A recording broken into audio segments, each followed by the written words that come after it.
উপদেষ্টাদের কেউ রাজনীতি করলে সরকার থেকে বের হয়ে করবে বলে মন্তব্য করেছেন যুব ও ক্রীড়া উপদেষ্টা আসিফ মাহমুদ। সরকারের কাজে রাজনৈতিক দলের হস্তক্ষেপ অনুচিত বলেও জানিয়েছেন তিনি।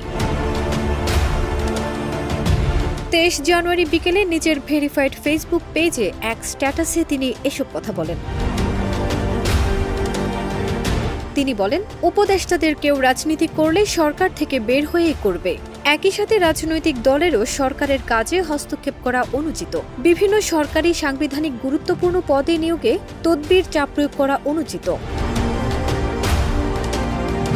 তবে ধারণা করা হচ্ছে বিবিসি বাংলাকে বিএনপির মহাসচিব মির্জা ফখরুল ইসলাম আলমগীরের দেয়া এক সাক্ষাৎকারের প্রতিক্রিয়ায় এমন মন্তব্য করেছেন আসিফ মাহমুদ।